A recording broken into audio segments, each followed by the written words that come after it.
Hello everyone, it's me, Coffee Stitcher. It is Sunday, March 20th. How is everybody? Awesome, that's excellent to hear. Okay, so I've got only a little bit of Q&A today. I've got my market haul, the majority of it at least. We've got good old whip updates, we've got plans. We've got 11 days left in the month, which is kind of surprising. But by the time we get to next weekend, I will have at least one, maybe two finishes. Oh, exciting. So, lots coming up. So, let's get right into it. The first question, two questions come from Susan Kruger. She asks, where did you find the Anne Frank pattern, and what interested you about Anne Frank? The first question is relatively easy to answer. It is by a designer named Gera, Gera, exclamation point. It's available on Creative Poppy's website. I always try to drop a link below when I know where you can get a digital copy of a pattern. Or if it's digital only. For the most part, if it's not a digital copy, or it's not down there, unless it's out of print, which not many of my things really are, then usually your LNS or favorite shop should be able to attain it for you. But there's definitely, I'll make sure for sure that there's a link below today. What interested me about it, last year when we started the Stitch Asia piece, or the Stitch Asia Stitch Along for March last year, I was looking for a piece from an Asian designer. Because while I already had Frosted Pumpkin's Chinese Zodiac going, and I had a couple of Soda Stitches, those were both, I wanted an actual Asian designer, and originally my thought was I was going to find something Asian specific. But given that the idea behind it was to promote Asian designers at a time when there was a tremendous surge in Asian American and Pacific Islander violence in the States, finding the Anne Frank piece sort of seemed to fit very well, because of what Anne Frank symbolizes and what she stands for and what and the lessons we should take from. And then it seemed incredibly appropriate given that what's going on in the world, particularly in the Ukraine right now. So it felt very timely for me to do that. So that was what... I didn't necessarily set out looking for an Anne Frank piece. Quite honestly, Anne Frank is one of those... There are certain topics that just don't seem like cross-stitch is the right venue for them in a lot of ways. Because if you're not careful in cross-stitch, it comes off cutesy.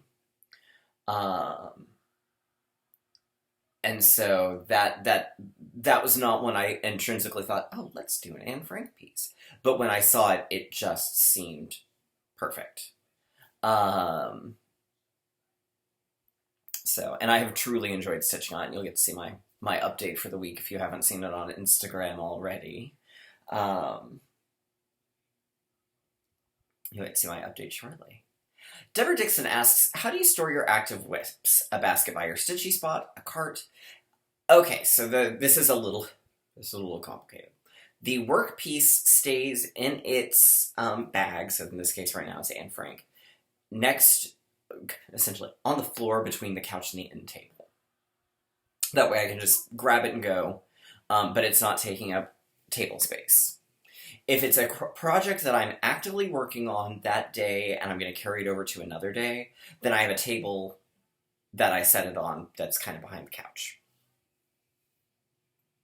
When I finish with a project and it's coming in here to be worked upon, or to be shown here, I have a basket and it goes in that basket. When it's done in the basket, it goes into, I have my craft closet in our bedroom, and I've got one of those hanging file folder things with the pockets. The projects go in there when they're not being stitched on or being held to show you all for video. Additionally, my stitch-along patterns. So anything that's an active stitch-along. So right now, both Narnia and Red Riding Hood Parade, they also hang out in the basket. Because I'm going to grab those. I only need those when a new part comes out. And I don't classify them as part of my active whips. I don't know if that made any kind of sense. But that's what I do. So. Alright, so let's get into some haul. So, first off, I got this really cute... Well, it's cool. It's not really cute. I got a cool needle minder from my friend Kate. She accidentally received 2 of this one, so she offered it to whoever wanted it. So I grabbed it. It's from Live and Die in LA, and it is a playbill for Fiddler on the Roof. And it's definitely...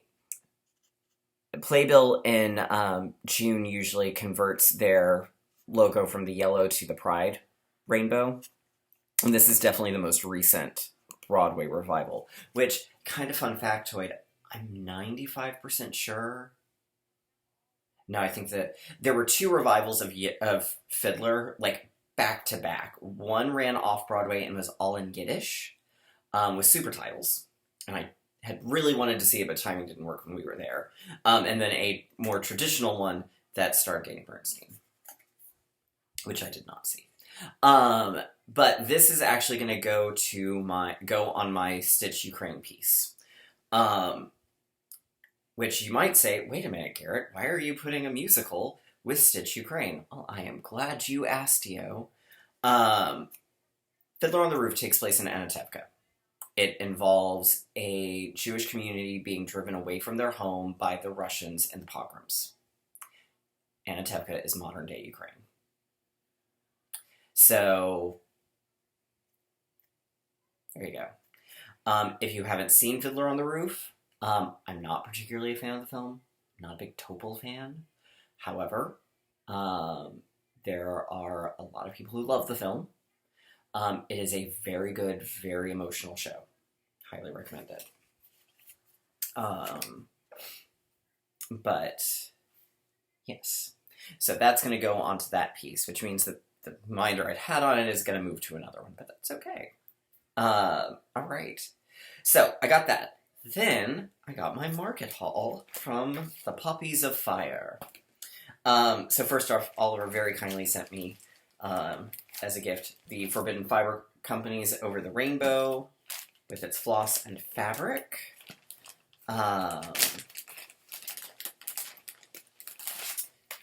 With all its lovely, and it's got skeins upon skeins here, and it's got 32 count lullaby, and it's an opal linen for the fabric. So, very pretty indeed.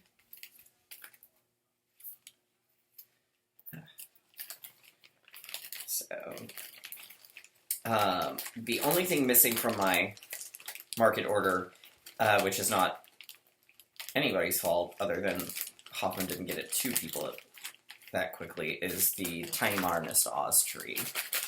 So, that'll be coming.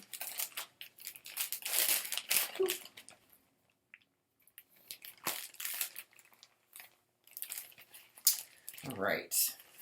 Then, let's see. I got the 3 new Gentle Arts. The new, let's get something white behind me. My ring light died yesterday, so I don't have a ring light currently. So I apologize that I can't get this quite as bright as I normally would try.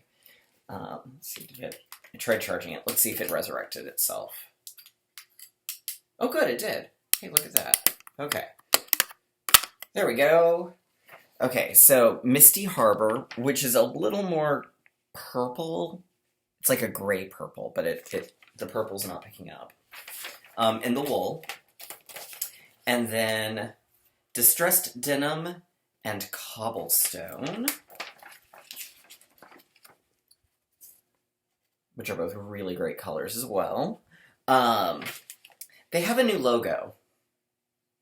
I don't know how well that's going to show up. Let's see if I put this point. They have a new logo. I don't like it. Just gonna go on ahead to say it. I don't like it. It's a little too. I mean, it's not a bad logo, but the font at that size is very difficult to read on something this small. I mean, I don't like it. I'm still gonna buy their floss. I mean, I love their floss, but I don't like their new logo.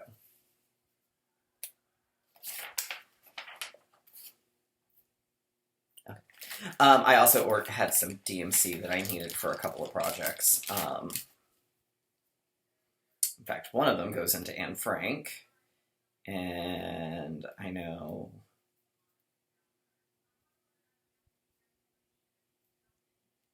two or three of them go into my summer patchwork, but we'll figure the rest of that out in a minute. But I'm going to go ahead and pull out my one that I know where it goes to. I'll just toss it in there.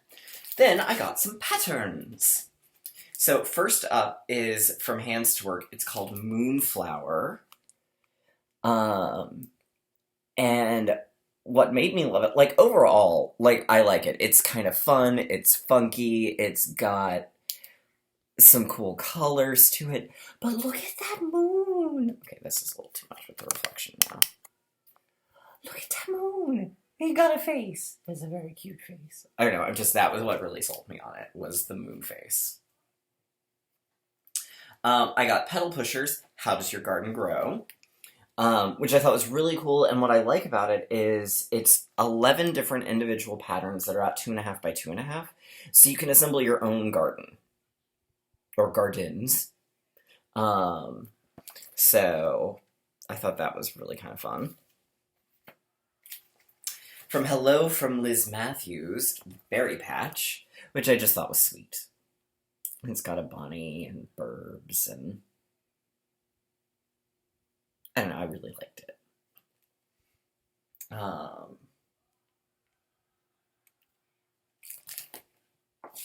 And then, last but surely not least, as we all know with my chicken thing, That Mom from Dirty Annie's. But I'm going to change it. I mean, we're going to bling this one out. It's going to be pretty fabulous. But I'm going to change it from Oh Honey, I Am That Om to Oh Honey, I Am That Gay. So, very excited for that. I just have to figure out how I'm going to change. I just got to figure out the lettering. So, all right. So that is the market haul.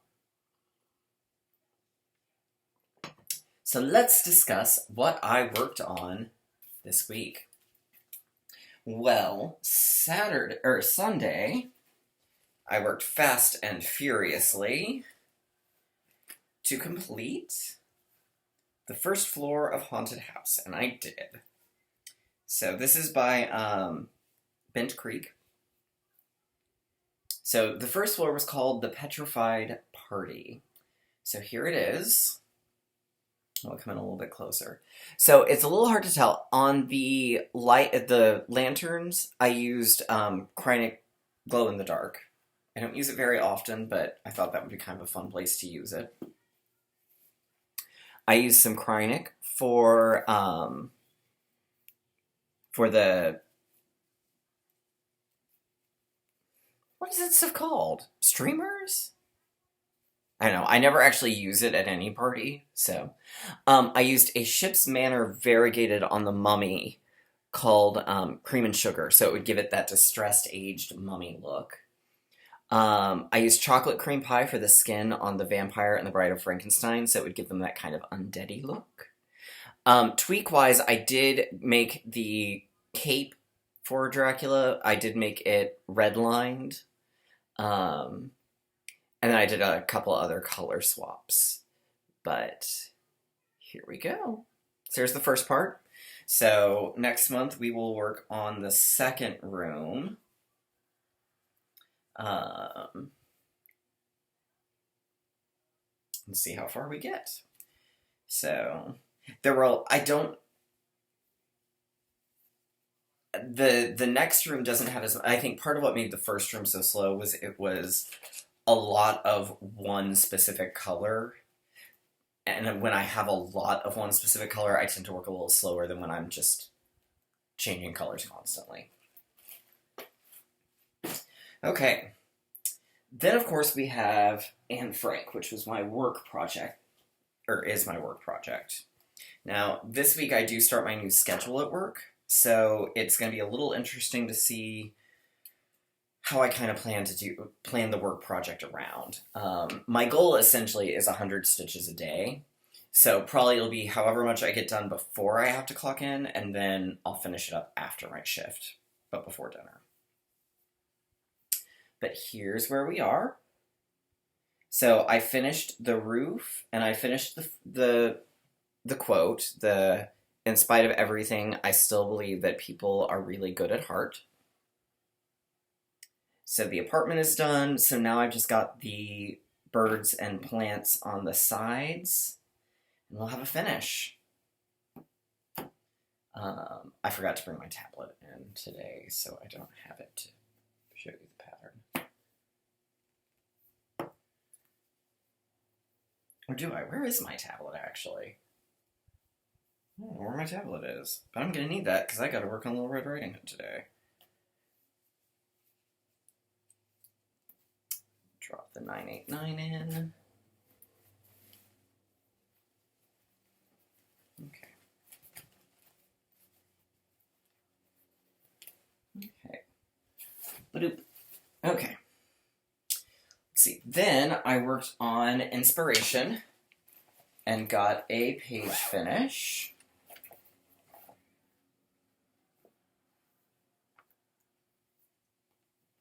So this is from Rosewood Manor. This is on, I'm going to have to, I never remember what color it is, and this fabric is, and I don't know what my hang-up is.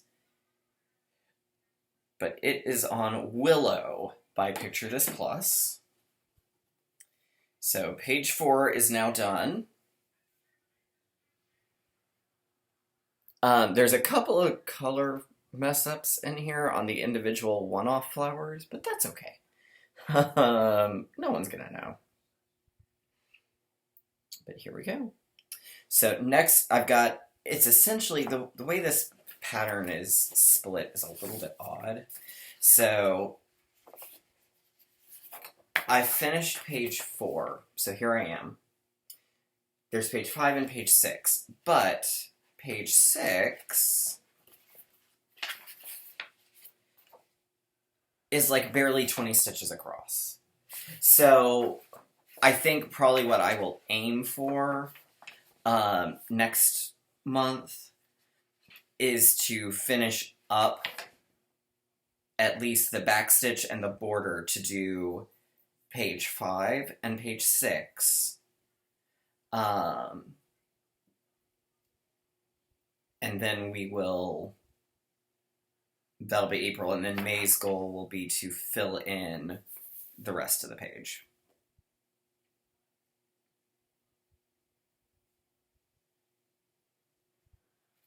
Because it seems real silly to not do them together like that. And I'll have to do the same thing kind of again at the bottom. The last 6 pages. It's kind of the same thing. Like, it's literally basically just the border and then little tips. So, really and truly, we're looking at 25 total pages. So, I do enjoy, I'm doing this one in the called for anchors instead of the DMC, and I like the anchor. I really don't like the spools, though. Enough that what I will probably do is bobbinate my anchor onto bobbins because I just don't enjoy dealing with the spools. Okay. Then I worked on Stitchin' Witches. And my goal was to finish the first part. This is on a fabric called Grey Mist from Witchelt. And I'm using the kit. This is by Victoria Sampler. So here it is. I did go ahead on the top witch because I will do some skin conversions on them, but the top witch, because of the what she's actually working on is the quilt, and where her bottom hand, the hand that's holding the quilting was right next to the brown that I would need to use for the skin tone. I went ahead and left her Caucasian, just for the sake of clarity. But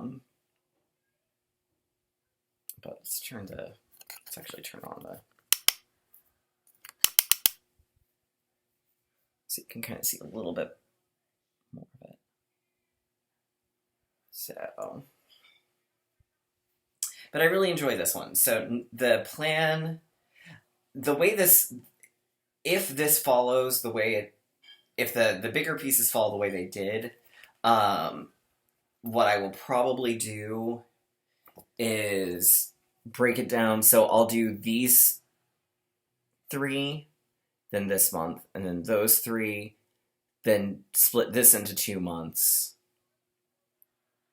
Although I may not. I may go ahead and just do those 3 in the alphabet, and then these 3 bands, half, half, those 3, or the bands here, and then half, and then finish. That's, I think, tentatively how I'm planning to sort of split it. But I'm really enjoying it.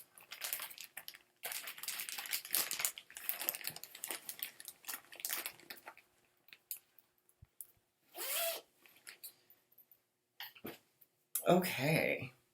And that's what I worked on this week. So coming up for next week, we've got task 4. We're supposed to work on something that can poison or be poisoned, and something that has the sun. So I'm actually going to use my Stitchy crane piece for that. And of course, since I don't know, here I can show you on my phone. I don't know where my tablet is at the moment, but I can show you on my phone.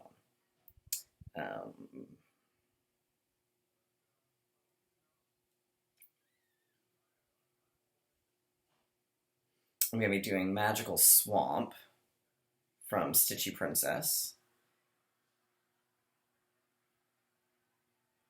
So, and you can use swamp water, would be a poison, and you could poison the swamp water. You could also poison the animals in it. And it may actually be a moon, but it looks enough like a sun that I'm going to call it a sun for this purpose. So there it is. I will work on that tomorrow. And then Tuesday, if that holds the way that the previous ones have, I should get Narnia, the last part of Narnia, on Tuesday. So,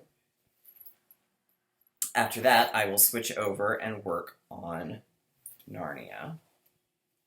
So, there's not too much below, like, I don't think it's gonna, I think it only goes about maybe 10 below, so I think this is probably the bottom here, and then the center part here.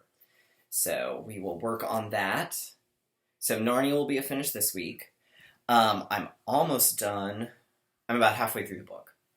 It's a fast read, if you've never read it. Granted, I have also read it before, so I'm doing a little bit of skimming. But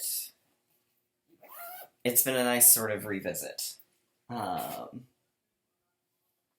So, what do I have to work on still? So, I'm going to work today on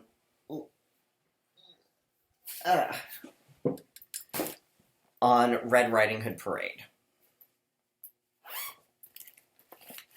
Um, so here's where I am on it. This is on Ale by Picture This Plus. So we've got, basically it's a gigantic picnic basket with the woodsman and Granny. So I will work on that.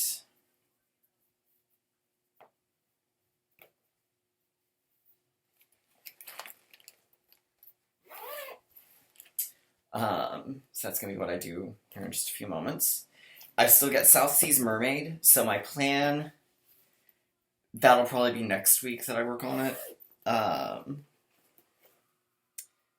So the plan on it is to still do just finish out this top half here. So there's not really a whole lot left to the top half. I still got to figure out her hair.